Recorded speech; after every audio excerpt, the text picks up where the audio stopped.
Ok, c'est parti. Donc bonjour à tous, Amandine Derouet de la Chambre de commerce et d'industrie de la Mayenne. On est aujourd'hui donc toutes les CCI des Pays de la Loire, donc la Loire-Atlantique, Nantes-Saint-Nazaire, la Vendée, le Maine-et-Loire et la Sarthe, le Mans-Sarthe et la Mayenne. Donc pour un webinaire sur le thème de la gestion de crise cyber, les bons réflexes en cas d'attaque, donc qui est animé par Régis Dubrulle de l'ANSSI. Je vais laisser Régis prendre la main et puis on se retrouve à la fin. Donc, si vous avez des questions tout au long, n'hésitez pas via le chat. Ok, donc moi j'ai mon truc. Attends, je vais couper mon micro. D'accord. Merci Amandine, et puis surtout merci aux différentes CCI des Pays de la Loire et de la région Pays de la Loire de me permettre de vous parler aujourd'hui de gestion de crise, ou plutôt de crise d'origine cyber. Je vous expliquerai pourquoi. Donc ce matin, je vous parlerai des particularités de ce type de crise, même si en fait une crise cyber d'origine cyber, ça se gère comme une crise classique, mais il y a quand même des particularités. Je vous parlerai des différentes étapes à suivre, de l'organisation à mettre en place, et puis on finira par parler d'outils à la fin de mon intervention. Et j'illustrerai donc cette intervention, cette crise, au travers surtout les attaques par rançongiciel qui, aujourd'hui, en matière de cybercriminalité, font le plus de dégâts. Et généralement, quand un organisme est victime de rançongiciel, c'est tout de suite une gestion de crise à mettre en place. Comme Amandine l'a précisé, n'hésitez pas à poser vos questions en direct au travers le chat. J'essaierai de garder un coup d'œil sur la partie conversation. Et puis de toute façon, il restera toujours à l'issue de ma présentation un petit quart d'heure, 10 minutes, voire plus, pour poser vos questions. Normalement, vous devez voir la première diapo qui, traditionnellement, est la présentation de l'organisme et de l'intervenant. Donc, effectivement, je suis le délégué régional de l'ANSSI. L'ANSSI, c'est l'autorité nationale en matière de cybersécurité. Donc, on est une agence rattachée au secrétariat général de la Défense et de la Sécurité nationale, donc une institution transverse en matière de cybersécurité et de défense. Nous avons 3 missions pour un public prioritaire. Alors, nos bénéficiaires sont avant tout les administrations, les collectivités territoriales et tout ce qui est organismes d'importance vitale et organismes de services essentiels. Ce sont des structures publiques ou privées qui sont critiques pour le fonctionnement de la nation. Un exemple, une centrale nucléaire, pour éviter qu'elle se fasse cyberattaquer. Par les 3 missions, donc une mission de défense, donc on va intervenir en tant que cyberpompier lorsqu'un de nos bénéficiaires est attaqué. Des missions de prévention, et notamment par l'identification de prestataires et la qualification de prestataires de cybersécurité ou la certification de produits. Par exemple, si vous souhaitez faire un audit de cybersécurité, eh bien, on a une liste de prestataires qui sont qualifiés PACI, par exemple. Et puis une mission d'information et de sensibilisation, donc au travers un site internet, ssi.gouv.fr, une formation en ligne, le MOOC de l'ANSSI, différents guides, et notamment nous avons des guides sur le thème d'aujourd'hui, la gestion de crise, et puis des sessions de sensibilisation comme celle-ci. Alors, ce matin, si vous êtes présent, c'est que vous êtes bien conscient des cybermenaces, les différentes cybermenaces qu'on peut voir aujourd'hui, qui sont liées à la cybercriminalité, rançongiciel, phishing, vol de données. Alors, nous avons aussi des menaces liées à l'espionnage qui ont toujours été présentes, on en parle moins, mais qui sont toujours importantes. Des menaces étatiques, et là, on le voit, hélas, avec le conflit ukrainien, alors pas forcément sur le territoire national, mais en tout cas, entre les belligérants, on voit des cyberattaques. Et toutes ces attaques, en fait, peuvent, hélas, générer des crises au travers, dans les entreprises, et notamment celle qu'on voit le plus souvent, c'est la crise liée à des attaques par rançongiciel. Je ne vais pas forcément rentrer dans le détail du fonctionnement des rançongiciels, mais concrètement, c'est un attaquant qui prend la main sur le système d'information et qui chiffre l'ensemble des fichiers, l'ensemble des serveurs, ce qui rend complètement le système d'information inutilisable. L'entreprise est bloquée, c'est le blackout pour un certain temps. Donc, en fait, on le voit au travers des chiffres de l'ANSSI, notamment entre 2019 et 2020 et entre 2020 et 2021. On a une menace toujours existante et toujours à un haut niveau. Et finalement, la question n'est pas de savoir si vous allez vous faire attaquer, mais quand. Et quand vous serez attaqué, comment vous allez réagir. Généralement, quand vous avez une attaque de rançon logiciel, c'est vraiment la crise, c'est le drame, hein, puisque tout est bloqué et il va falloir plusieurs jours avant de faire repartir le système d'information. On verra pourquoi. Alors, j'illustre ce propos par un incident qui a eu lieu, enfin un incident, une crise qui a eu lieu, une attaque qui a eu lieu il y a maintenant un peu plus d'un an, celle sur la ville d'Angers. Très récemment, il y avait une intervention de Constance Nebula, qui est élue au conseil municipal de la ville d'Angers, mais aussi au conseil régional, qui témoignait de ce qu'elle a vécu pendant l'attaque d'Angers. Et elle disait, en fait, les attaquants ont mis 2 jours à rentrer sur le système. Enfin, entre le moment où ils sont rentrés sur le système et le moment où ils ont déclenché le virus, ils ont mis 2 jours. La ville a été bloquée au niveau du système d'information pendant 2 semaines, donc 2 semaines sans aucun informatique, vraiment l'informatique est complètement bloquée. Ils ont géré la crise pendant 2 mois, donc 2 mois de gestion de crise. Et pour elle, il faudra, et pour aussi les services informatiques, il faudra environ 2 ans avant de récupérer un système d'information nominal.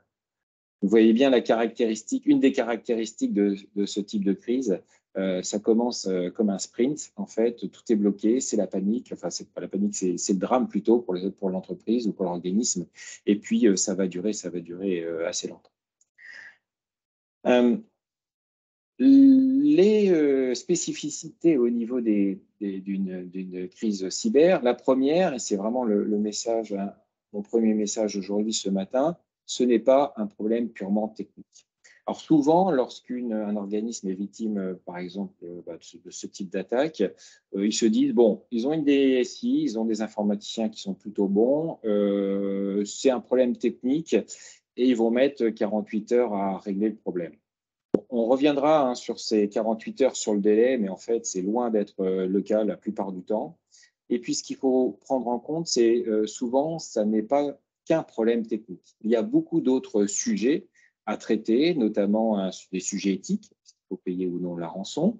Il va y avoir des problèmes des sujets de communication, des sujets commerciaux, savoir par rapport à ses clients, ou ses partenaires, est-ce qu'ils vont encore avoir confiance dans l'organisme. Et puis, quand vous n'êtes plus capable de payer vos salariés, c'est plus un problème d'informatique. Alors évidemment, il y a un problème de remise en service du sujet, mais il y a un problème interne pour les salariés qui se posent des questions concrètes. Est-ce que demain, je vais encore avoir un travail? Donc, premier message, c'est vraiment un sujet, c'est pour ça qu'on parle de crise d'origine cyber et pas de crise de cybersécurité. Si ça vous intéresse, je vous ai mis une référence qui est le témoignage de M. Béchu, le maire d'Angers, qui a été interviewé quelques jours après l'attaque, je crois 2 ou 3 jours après l'attaque, par le Média Brut. Donc, vous utilisez votre moteur de recherche et vous faites cyberattaque à Angers sur le site brut.media et vous allez voir vraiment l'impact métier qu'une cyberattaque de type rançongiciel peut avoir. Autre particularité qu'on peut retrouver dans les crises d'origine cyber, tout d'abord, la nature vraiment technologique. Ah ben, merci pour ceux qui ont mis le lien dans le raccourci, donc merci beaucoup. C'est vraiment… alors, en fait, dans le scénario classique d'un rançongiciel, ça commence généralement en fin de semaine, dans la nuit de vendredi à samedi. Vous avez les attaquants qui ont pris la main sur le système d'information et qui lancent leur attaque. Donc, vous avez un virus, un chiffreur qui détonne. Donc, tous les premiers fichiers sont chiffrés. Et puis après, ça passe sur les serveurs qui ne sont plus accessibles. Donc, l'équipe informatique commence à se rendre compte qu'il se passe quelque chose. Ils essayent de gérer la situation comme si c'était un incident informatique traditionnel. Et puis, au bout d'un certain temps, ils s'aperçoivent que, en fait, ils ne peuvent pas rétablir la situation, ça les dépasse. C'est complexe. Gérer une attaque par rançongiciel, c'est complexe. Ça veut dire que derrière, il faut faire appel à des experts et se faire accompagner. Donc là aussi, c'est un deuxième message. Ça se Alors, le hacker doit-il disposer d'un accès au SI pour activer le virus? En fait, concrètement, vous avez plusieurs phases dans une attaque par rançongiciel. Vous avez une phase de pénétration sur le système d'information, et ce n'est pas toujours le même hacker. Donc, vous avez un hacker qui rentre sur le système et qui va revendre l'accès. Et à partir de cet accès au système d'information, il va se propager, prendre la main sur le système d'information, se propager, prendre le contrôle total du SI et puis après lancer ses attaques. Donc ça veut dire que derrière, il faut effectivement avoir de l'expertise et se faire accompagner, surtout que vous allez rentrer finalement dans un problème de temporalité. Concrètement, l'impact est immédiat, plus rien ne fonctionne. Il faut avoir vous allez avoir du blackout pendant une semaine, plus de système d'information, parce que la remédiation va être assez longue. Et puis, une fois que vous avez recommencé à mettre les applications critiques en route, eh bien, il va falloir un temps plutôt long pour remettre votre système d'information d'aplomb, que les collaborateurs et les parties prenantes aient confiance. Là aussi, il y a une sorte de méthodologie à suivre qui prennent énormément de temps. Donc, en gros, ça commence comme un sprint et ça finit en marathon. Donc, attention à cette notion de temporalité. Oui. Autre sujet, le problème de l'attribution. Donc, l'attribution de l'attaque est toujours un exercice assez complexe qui nécessite du temps et de croiser différentes sources d'informations. Et souvent, les experts qui interviennent en investigation, d'ailleurs, parlent plutôt d'hypothèses que d'engagement en disant que c'est tel groupe d'attaque qui vous a attaqué. Généralement, il semblerait, d'après les éléments qu'on a, c'est probablement tel groupe. Donc, ça va devoir vous obliger dans votre communication, que ce soit interne ou externe, à opter pour un discours plutôt prudent sur cette partie-là et de rester, on va dire, le plus factuel possible et pas forcément partir dans l'accusation directe de groupe. Et surtout, si l'attaque est donc judiciarisée, si vous avez porté plainte et qu'il y a une enquête qui est menée, là, il faudra voir avec les services de police et les services enquêteurs la communication que vous pouvez faire. Il y a des éléments qui ne sont pas communicables dans le cadre de l'enquête. Quatrième spécificité pour les crises cyber, l'adaptation. En fait, vous avez affaire à une intelligence humaine en face qui s'est adapté à votre système d'information, qui a souvent un train d'avance et qui, si vous ne l'avez pas encore repéré ou si vous n'avez pas coupé entièrement les ponts, eh bien, il pourra continuer ses attaques. Et même si vous avez coupé, si vous l'avez repéré, vous pensez l'avoir débusqué et lui enlever toute possibilité d'agir, vous serez quand même dans l'incertitude en disant pendant un bon moment, au bout d'un moment, est-ce que vous êtes sûr que l'attaquant est encore dans la place? Alors, pour le dépôt de plainte, je réponds à la question. Eh bien, alors l'intérêt, il y a plusieurs intérêts. D'abord, effectivement, en fonction des preuves et des éléments que vous pouvez rapporter au service enquêteur, eh bien, l'enquête va aller plus loin. Ce qu'il faut savoir, c'est qu'au niveau des services de police et des services de gendarmerie, vous avez des équipes qui vont travailler sur différents groupes d'attaques. Donc, si votre attaque, si vous avez assez d'éléments qui vous permettent de définir que c'est tel ou tel type d'attaquant peut-être qui vous a attaqué, là, du coup, l'enquête va être menée et on va récupérer de l'information. Si vous ne savez pas du tout qui est derrière, c'est vrai que les enquêteurs ne peuvent pas être partout, donc ça va être limité. Du coup, un intérêt, même dans ce cas-là, il y a quand même un intérêt de porter plainte, c'est pour des statistiques, tout simplement pour savoir l'état de la menace. Donc, il y a quand même un intérêt, et éventuellement aussi un intérêt par rapport à votre assurance. Si vous voulez faire jouer une assurance, il faut toujours porter plainte, si votre assurance couvre la partie cyber. Dernière particularité, la propagation. Donc, on est par rapport à un incendie où généralement c'est sur un site. Là, on est dans le monde numérique et immatériel. Donc, la propagation, déjà à la base, quand vous êtes attaqué, vous ne connaissez pas forcément l'étendue de la propagation. Il va falloir investiguer pour savoir jusqu'où, excusez-moi, ça a été. Et donc, ça pose une certaine difficulté de se dire finalement quelle est l'étendue des dégâts. En termes de particularité sur la partie communication, on peut en trouver aussi. Donc, je vous ai parlé d'une forte technicité. Ça veut dire que derrière, dans les messages de communication que vous allez faire, que ce soit en externe ou en interne, il va falloir déjà être plutôt didactique, pédagogique, essayer de rassurer sans forcément être trop naïf. Enfin bon, ça c'est comment dire, ça paraît évident, mais ce qu'il faut savoir, c'est que vos messages de communication vont être scrutés et analysés.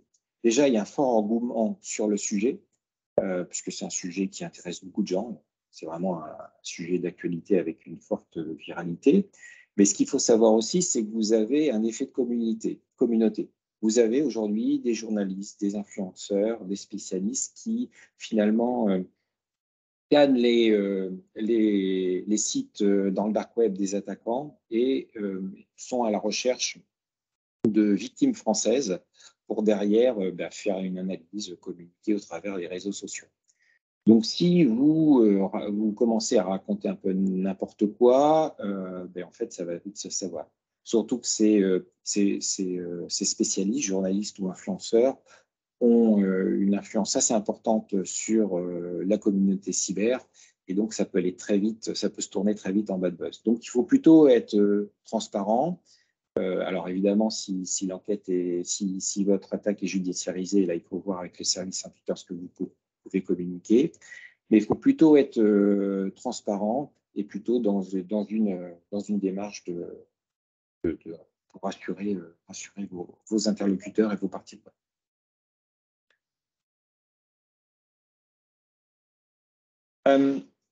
Quels vont être les objectifs de votre gestion de crise? Alors, le premier objectif, ça va être de limiter la casse. Et on le verra comment.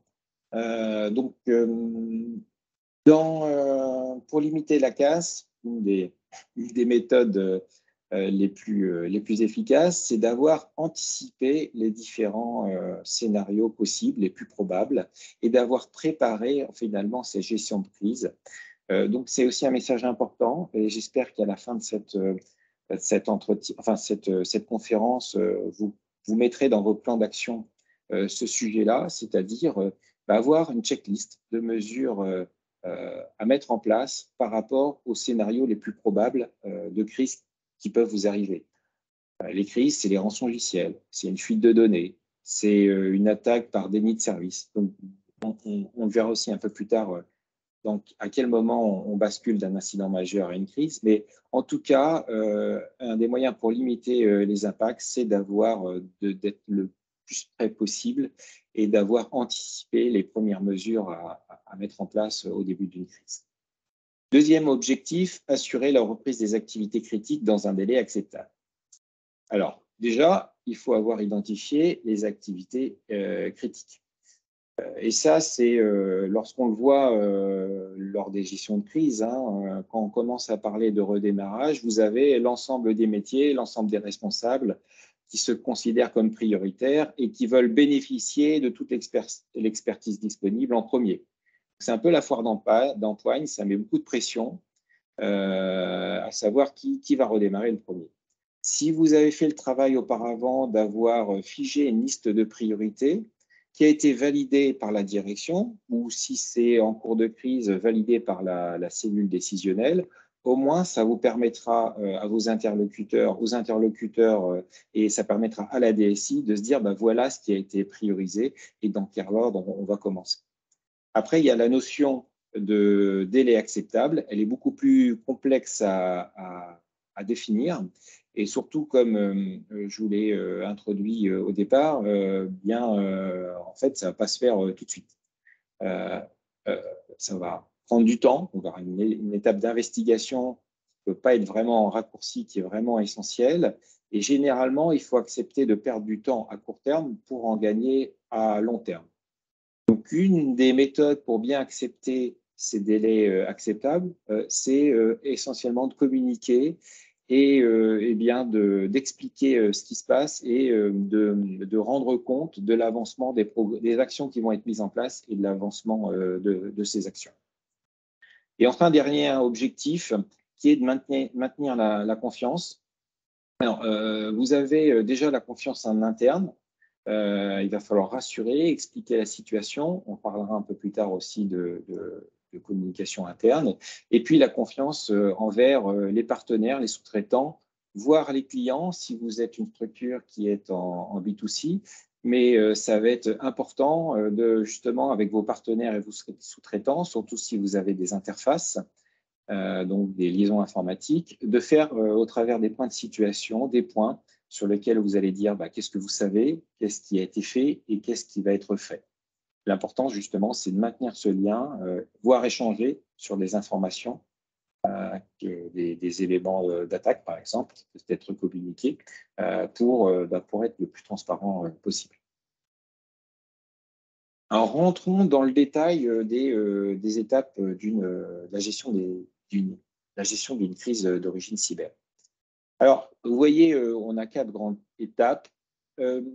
Il y a même une étape initiale que je n'ai pas mise ici, en fait, qui consiste à organiser la réponse. C'est généralement à mettre en place la cellule de crise. Dans la majorité des cas, rien n'est prêt. Donc là, comme vous avez suivi cette intervention, j'espère que demain ou dans les jours qui suivent, vous aurez commencé à travailler sur un plan de gestion de crise. Et c'est vrai que, voilà, si rien n'est prêt, l'étape 0, c'est de mettre en place justement l'organisation de la réponse. Alors, si on rentre dans le détail des différentes étapes, la première étape, ça va être d'arrêter l'attaque et de comprendre comment l'attaquant est passé. Alors, pour ce faire, il y a trois points importants.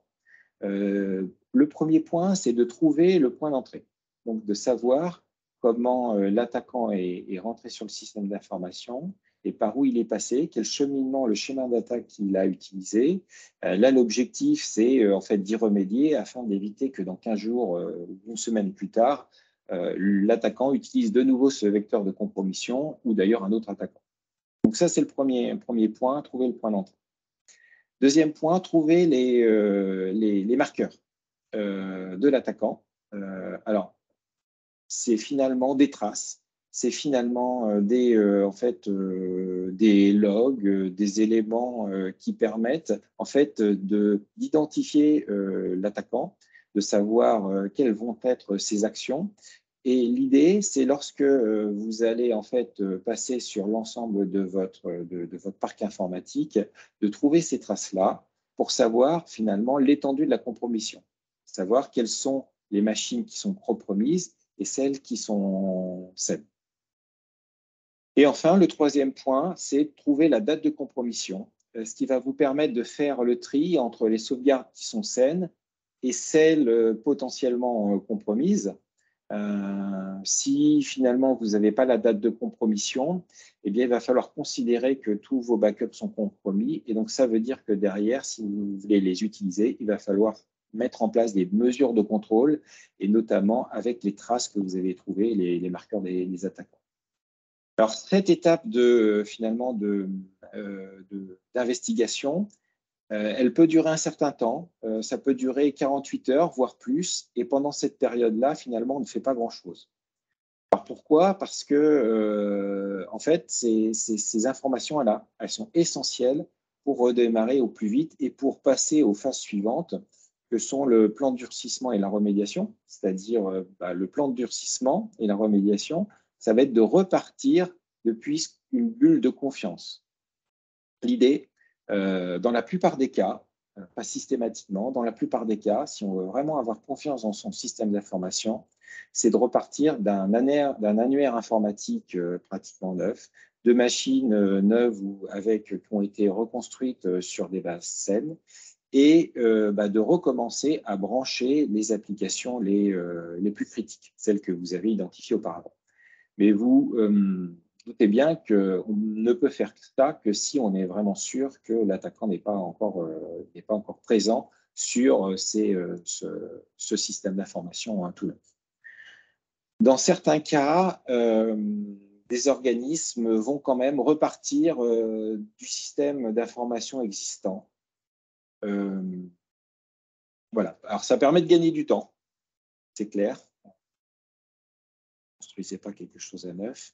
Par contre, là, vous n'êtes pas vraiment sûr. En tout cas, si vous choisissez cette stratégie, il faut être vraiment sûr que vous avez identifié le point d'entrée et que vous avez bloqué les accès.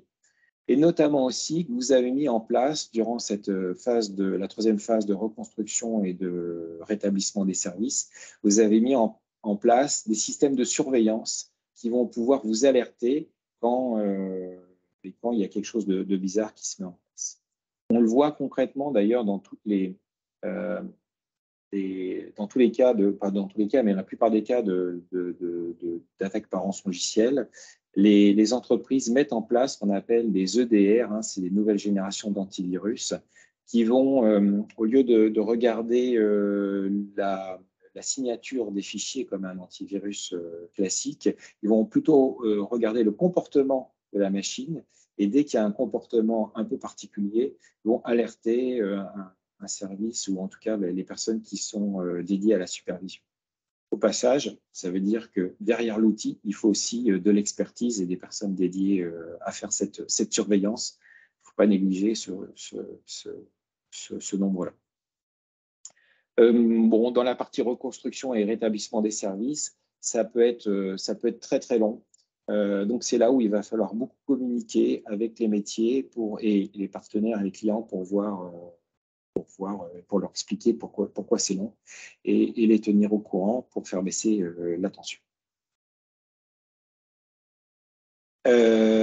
Question pour plus tard, est-ce que le fait d'envoyer nos données sur un SharePoint ou un autre système dans le cloud peut pallier aux attaques sur un serveur physique?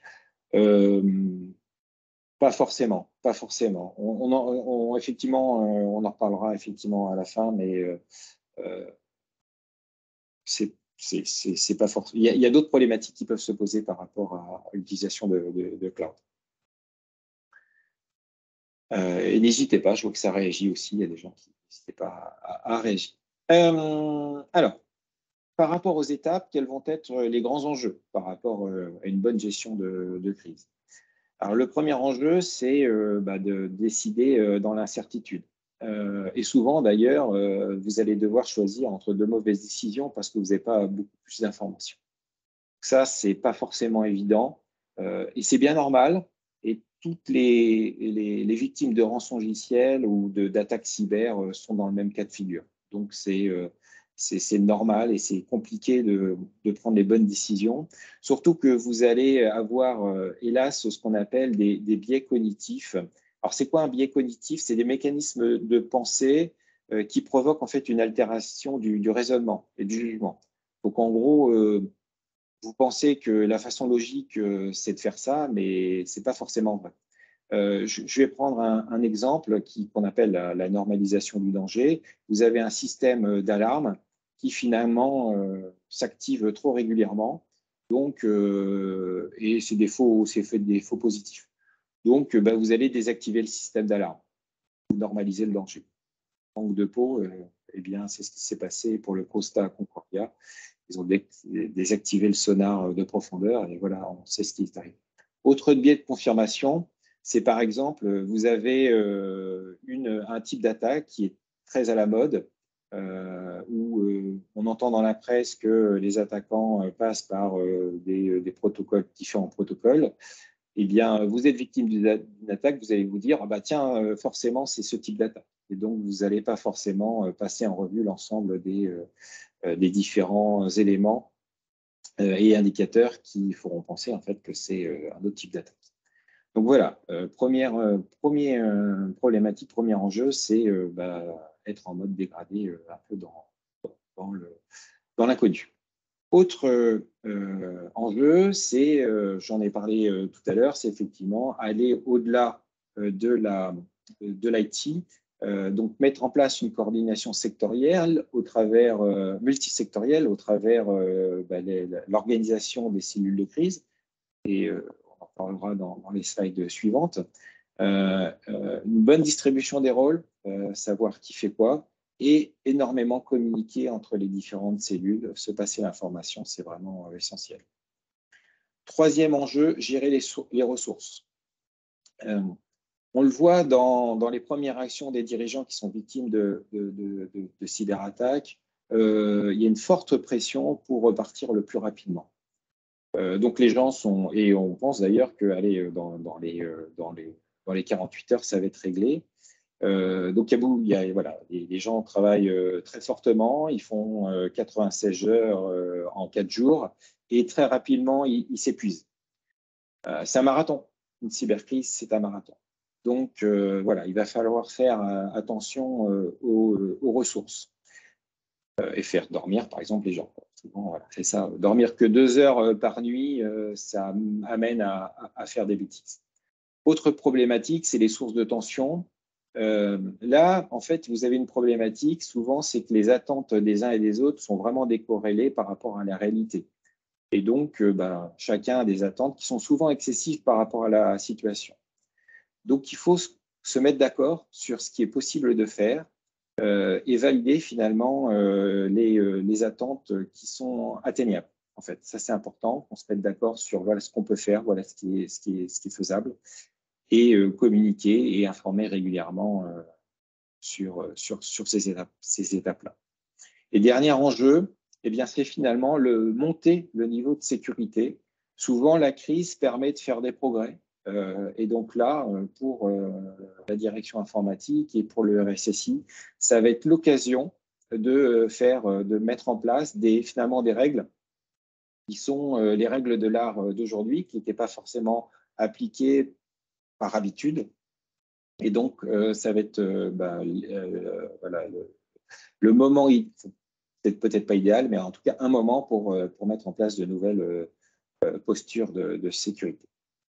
Juste au passage, pour ceux qui veulent en savoir plus sur les biais cognitifs, vous pouvez faire cette recherche sur votre moteur. Vous tapez biais sur le site de randorisec.fr et vous allez avoir une étude très intéressante sur les biais cognitifs lors des crises de cybersécurité. Alors, maintenant, comment organiser sa gestion de crise? Essayons d'être pratico-pratique. Première question à se poser, c'est quand est-ce qu'on se considère en crise? Et quand est-ce qu'on déclenche une cellule de crise parce qu'on ne gère pas une crise comme un incident? Alors, il n'y a pas de réponse unique. En fait, ça dépend des organismes. Souvent, les gens disent on est en crise quand on ne sait plus quoi faire, quand les moyens habituels de l'entreprise ou de l'organisme ne suffisent pas à traiter l'incident. Maintenant, si on veut anticiper les différents scénarios, c'est intéressant en fait de définir des éléments le plus factuels et le plus objectifs possible pour déclencher une cellule de crise. Donc, comment ça peut se faire, ce dispositif? Déjà, définir finalement quelles sont les activités critiques.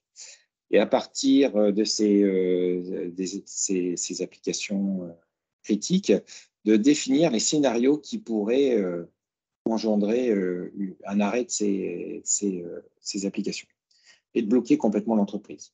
À partir de là, une fois que vous avez les scénarios, de définir une matrice d'engagement, qu'on appelle une matrice d'engagement, en gros, entre le niveau de gravité et l'étendue des dégâts et l'étendue de la propagation de l'attaque.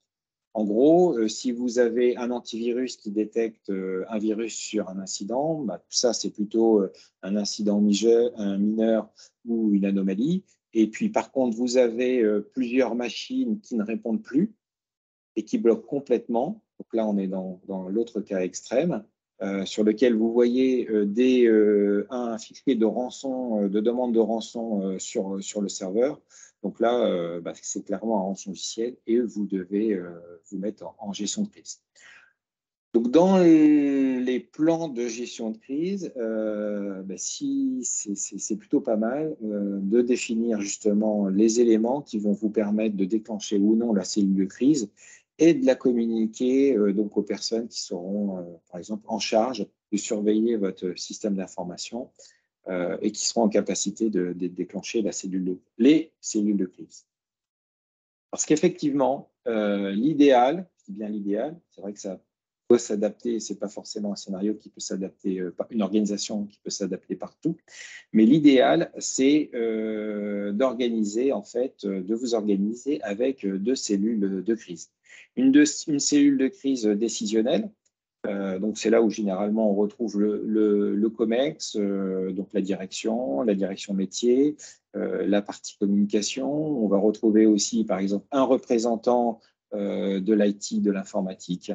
Donc cette cellule, c'est elle qui va finalement faire les arbitrages, faire les décisions, coordonner les différentes actions avec les métiers. C'est elle qui va souvent communiquer à l'extérieur. Alors après, l'extérieur, ça peut être vers les clients, quand c'est un organisme qui est en B2C, ou vers les parties prenantes, donc les sous-traitants et les partenaires et les prestataires s'il y a des interfaces. Vous avez une cellule opérationnelle qui est plus, donc c'est là où on va aller plus technique, c'est là où on va retrouver l'IT, dans lequel cette cellule, on va retrouver notamment des différents référents, des référents sur l'investigation, sur la remédiation, sur la reconstruction. Cette cellule, elle va proposer des actions évidemment à la cellule de décision et elle va suivre les actions qui ont été validées et les recommandations. On peut y retrouver aussi dans cette cellule des ressources humaines, de la logistique, tout ça pour éclairer la cellule de crise. Et ce qui est aussi intéressant quand on a les moyens, c'est notamment faire appel à du pilotage et la gestion de risque. Aujourd'hui, il y a des prestataires qui proposent une prestation de gestion de pilotage de gestion de crise. Vous avez également une cellule d'anticipation qui est généralement très liée au métier, qui va permettre, dont le travail, ça va être d'anticiper éventuellement les évolutions de la crise. Imaginons que dans les premiers moments, vous avez estimé à l'interruption, le délai d'interruption du système d'information de 3-4 jours. Eh bien, il faut que cette cellule d'anticipation commence à imaginer déjà qu'est-ce qui va se passer si le délai passe à 10 jours, 15 jours. Comment les métiers vont s'organiser. Donc, c'est important d'avoir une cellule d'anticipation ici qui va permettre justement de réfléchir aux différents scénarios. Autre scénario, autre chose qui arrive souvent, bien vous n'avez pas assez de données pour savoir s'il y a une exfiltration de données. Donc, voilà. Donc, dans les premiers moments, vous imaginez, vous pensez qu'il n'y a pas eu d'exfiltration de données, et puis 2 semaines ou 15 jours plus tard, le groupe d'attaquants a publié dans le dark web une partie des données. Donc ça, il va falloir, si vous l'avez anticipé, vous aurez éventuellement les éléments de langage dans votre communication qui permettra à répondre à cette situation. Ce qui est important dans ces cellules, c'est bien d'avoir défini les rôles de chacun. Et notamment, vous avez dans chaque cellule un directeur, un responsable de la cellule et un secrétaire qui va permettre de noter en fait l'ensemble des informations et de mettre en musique cette cellule de crise. Bon, ça, c'est quelque chose qu'on retrouve dans la gestion de crise classique. Ça, c'est pas propre à une gestion de crise cyber. Par rapport aux outils, quels sont les outils que vous devez mettre en place? Les outils main courante, relevé d'action. Donc ça, c'est un ou plusieurs documents dans lesquels vous allez finalement formaliser l'ensemble des actions qui ont été décidées, l'ensemble des actions qui ont été réalisées. Alors, c'est un intérêt multiple. Le premier intérêt, c'est que quand vous allez faire un retour d'expérience, au moins vous pourrez vous remémorer ce qui a été pris. Ça va aussi avoir un intérêt pour les équipes d'investigation qui pourront faire la part des choses entre les actions qui ont été réalisées auparavant par les équipes informatiques qui, eux, souvent les premières actions avant de se déclencher la crise, c'est on va essayer de faire repartir le système. Mais en faisant ça, on peut effacer des traces. Ou ces actions peuvent être interprétées comme des attaques, enfin des actions de l'attaquant. Donc la main courante, justement, ça permet de faire le tri. Et puis, s'il y a aussi une enquête judiciaire, bien ça permettra aussi au service enquêteur de voir ce qui s'est passé. L'idéal, c'est d'avoir une cartographie de votre système d'information. C'est plus simple, mais souvent, encore faut-il qu'elle soit disponible. D'avoir des fiches réflexes, donc par rapport au scénario que vous avez envisagé, notamment le cas d'un rançongiciel, quelles sont les premières mesures à mettre en place? Ça vous permet de gagner énormément de temps et finalement de vous concentrer sur plutôt l'aspect métier que l'aspect IT.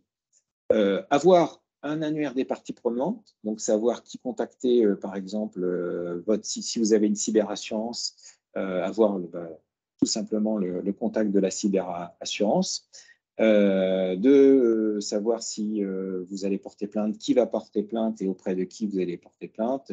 Si vous n'avez pas, par exemple, de juriste au sein de votre structure, eh bien, faire appel à votre juriste, c'est la même chose, avoir un annuaire. C'est tout bête, mais ça permet de gagner du temps.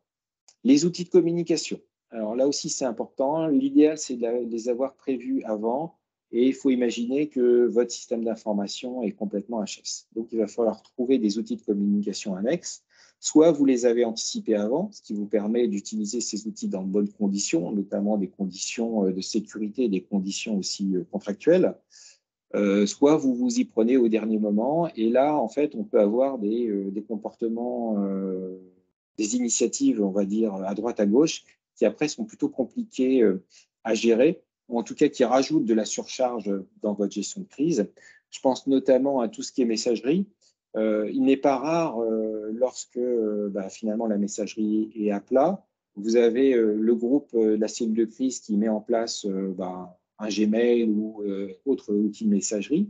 Et puis, vous allez avoir des collaborateurs qui, eux, veulent continuer à travailler et qui vont créer des comptes Gmail.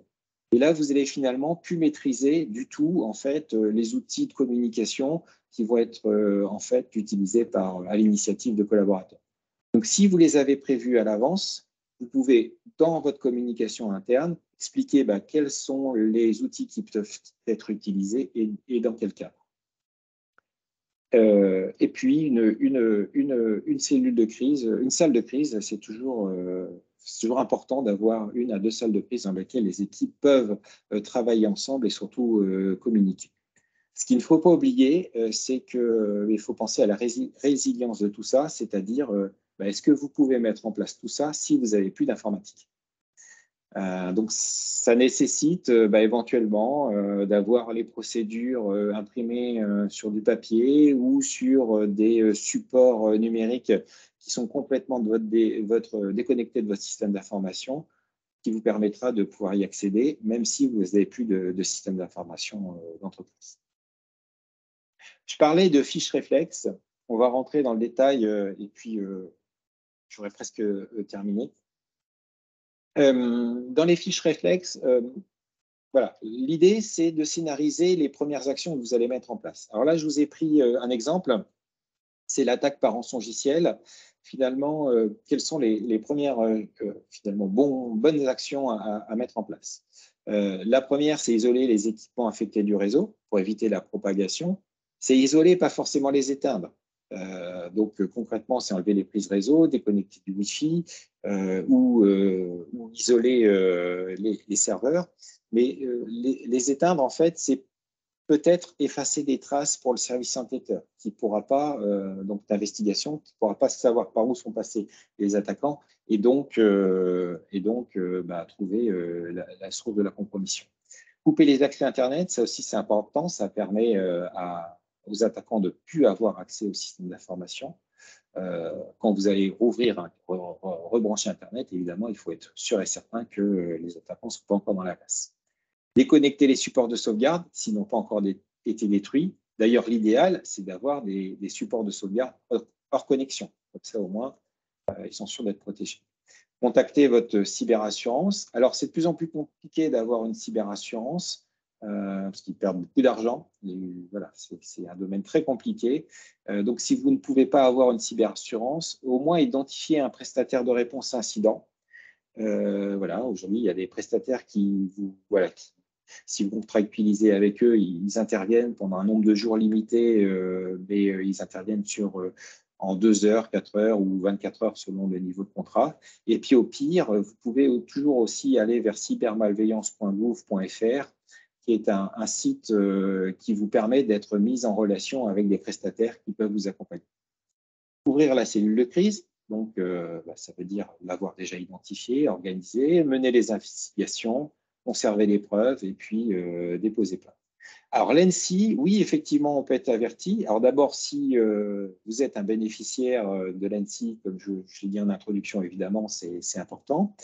Et nous, alors concrètement, l'ANSSI ne va pas forcément intervenir auprès des structures qui ne sont pas bénéficiaires. Énormément de travail et ce n'est pas dans nos missions principales. Par contre, on peut avoir des informations qui peuvent intéresser l'équipe de réponse incident qui va vous accompagner. On a l'habitude de travailler avec ces prestataires de réponse incident, donc ça peut être intéressant de nous contacter donc au travers le CRTFR. Vous allez sur la page de notre site ssi.gouv.fr, vous avez un bouton alerte et là vous aurez les contacts pour avertir l'ANSSI. Conserver les preuves et déposer plainte. Alors, ces bonnes pratiques, ces différents scénarios, vous allez les retrouver dans un document. On a aujourd'hui différents guides. On a 3 guides. Un guide sur la gestion d'une crise d'origine cyber. Là, la même chose, vous allez sur votre moteur de recherche favori, vous faites guide crise sur le site de ssi.gouv.fr, vous allez tomber sur ce guide. On a un guide aussi dédié à la communication de crise. Et puis, pour les entreprises et les structures les plus matures, de quoi vous exercez. Donc, un guide pour organiser un exercice de crise. Si j'en reviens à ce premier guide là sur la gestion de crise, en fait, vous allez retrouver 18 fiches synthétiques qui vont vous permettre de préparer justement votre gestion de crise et toujours à 2 niveaux. Au niveau stratégique, donc qui vont plutôt impacter la direction et le métier, et au niveau technique, plutôt cyber-IT. Donc, je vous conseille fortement de lire ce guide qui, finalement, ma présentation de ce matin n'est qu'un avant-goût et un résumé en 45 minutes de ce que vous allez pouvoir retrouver dans ce guide. Merci pour le partage du lien. Voilà, j'en ai terminé.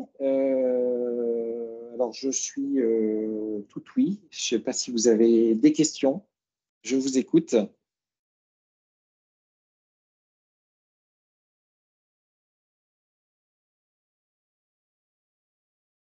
Si vous avez des questions, vous pouvez les mettre également dans le chat. Prendre la parole.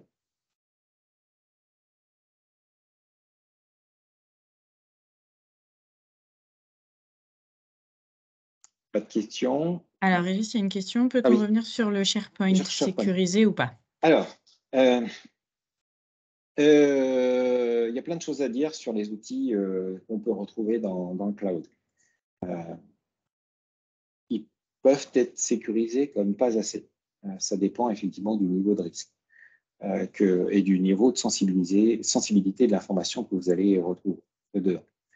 Par exemple, une des problématiques aujourd'hui qu'on retrouve sur les outils alors Microsoft, mais c'est la même chose pour les outils de Google, c'est les accès illégitimes à ces environnements.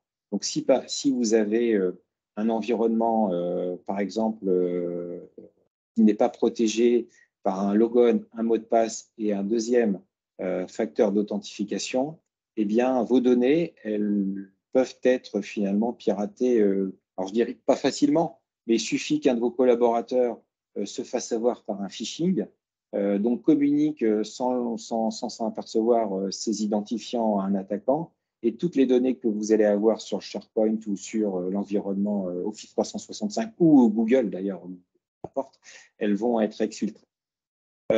Sur la partie sauvegarde entre un cloud et des données, la problématique, ça va être effectivement la synchronisation j'ai vu qu'il y avait un commentaire. Donc, si vous avez des données qui sont compromises ou des fichiers compromis ou des vulnérabilités qui par rapport à vos systèmes de sauvegarde, sont compromises, vous allez les retrouver aussi sur votre sauvegarde. Et effectivement, le cloud n'est pas une flexibilité de service, c'est une sauvegarde. D'ailleurs, sur les sauvegardes, en fait, l'idée, la stratégie, c'est de suivre ce qu'on appelle le 3-2-1, c'est finalement avoir 3 copies de votre sauvegarde sur 2 technologies différentes, dont une est hors site et hors connexion. Voilà. Donc voilà. Sur la messagerie 365, en fait, elle va être sécurisée, oui et non, parce que, comme je vous l'ai dit, si par exemple, vous n'avez pas mis en place le multifacteur, eh bien, l'attaquant, avec l'attaque par ingénierie sociale, ce n'est pas très compliqué pour lui de voler vos identifiants.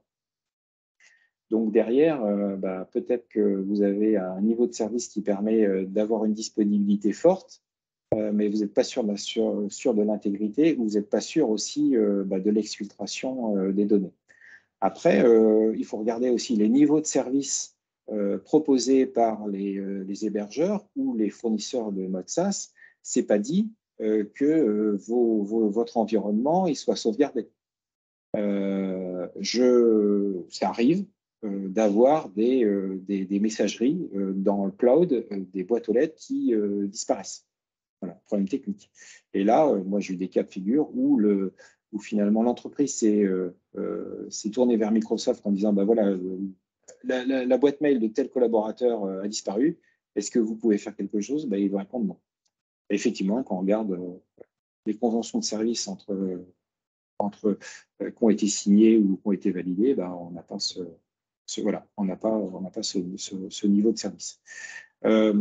Donc, moi, mon conseil, c'est pas forcément faire confiance à 100% dans les fournisseurs de services SaaS, de bien vérifier quel est leur niveau de maturité, ce qu'ils peuvent mettre en place et se faire accompagner par des experts qui peuvent voir si le niveau de service attendu correspond bien au niveau de service proposé.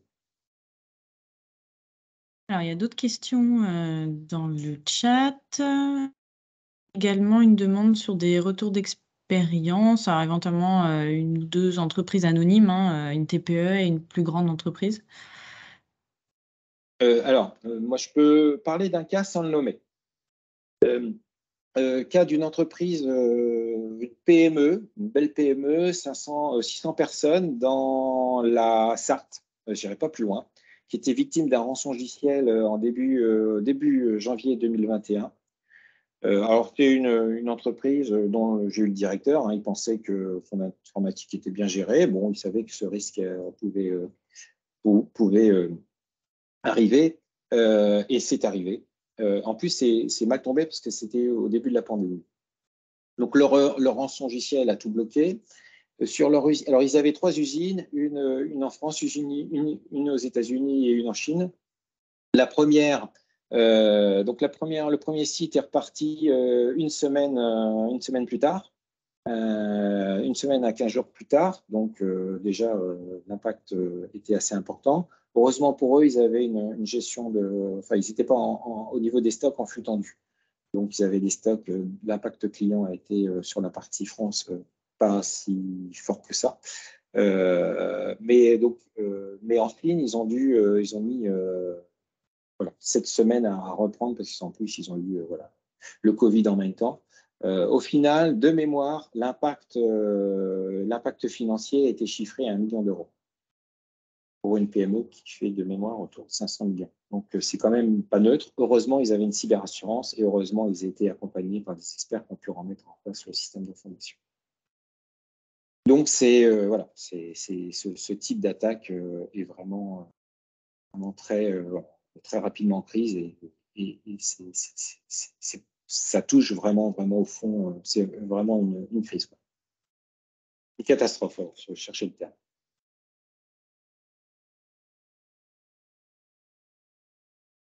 Et il y a d'autres questions dans le chat. Alors, il y a des fois que tu as pu répondre.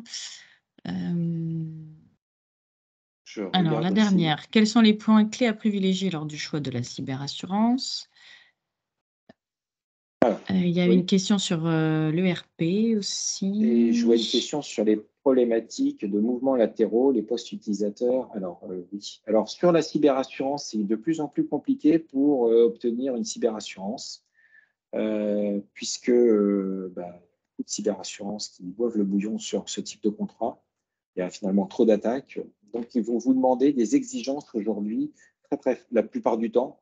On va faire une généralité, mais en tout cas, ce que je constate, c'est qu'il y a en fait des exigences qui sont de plus en plus fortes et qui finalement amènent à mettre en place des mesures de cybersécurité standards, mais qui sont pas forcément simples justement à mettre en place. Alors, dans un sens, c'est bien. Ça vous permet de monter en cybersécurité, en maturité et donc de mieux vous protéger. Maintenant, ce n'est pas forcément si simple que ça. Et le coût peut être aussi, le coût de mise en place de ces actions peut ne pas être négligeable. Donc, c'est voilà. Alors, mon conseil, si vous voulez aller vous adhérer à une cyberassurance, c'est de suivre les bonnes pratiques d'hygiène de l'ANSSI. On a un document sur les mesures d'hygiène. Déjà, si vous mettez ça en place, ça devrait quand même répondre à pas mal de questions de votre cyberassurance. Je vois une question sur quid des problématiques contre les mouvements latéraux. C'est-à-dire, en fait, comment on peut se protéger pour éviter qu'un attaquant se déplace de machine à machine. Ce qu'il faut comprendre, c'est qu'il y a deux points clés. Il y a un, la sécurité du poste de travail ou du serveur. Donc là, parce que l'attaquant, il va rentrer par un point, et généralement, il rentre sur un poste. Imaginons qu'à classique, un collaborateur ouvre une pièce jointe et dedans, il y a un premier virus qui va permettre à l'attaquant d'ouvrir une connexion.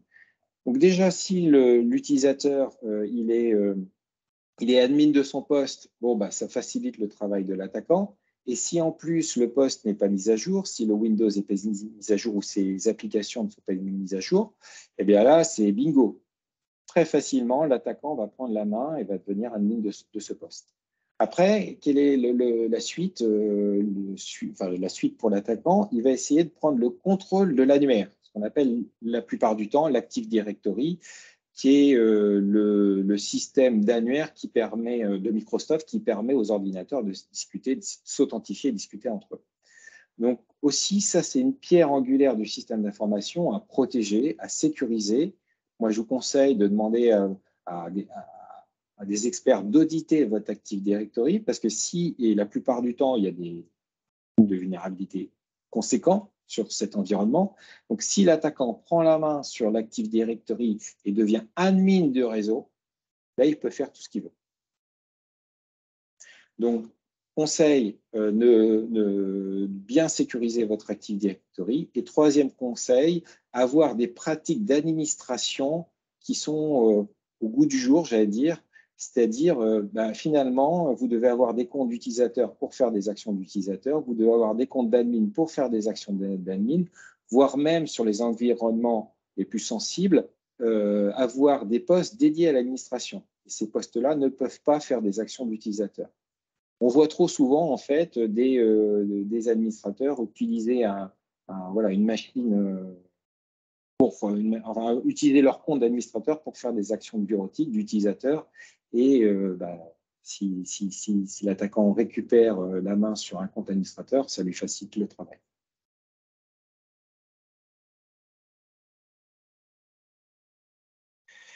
Il y a plein de questions. Oui, il y en a beaucoup. Alors, je ne sais pas si on a répondu à tout. Alors, que retenez-vous du dernier rapport Gartner? Je sais pas je connais bien Gartner, mais je ne sais pas duquel quel rapport. Alors, l'ERP, une question sur l'ERP. On n'a pas vraiment de questions. On a juste ERP point d'interrogation.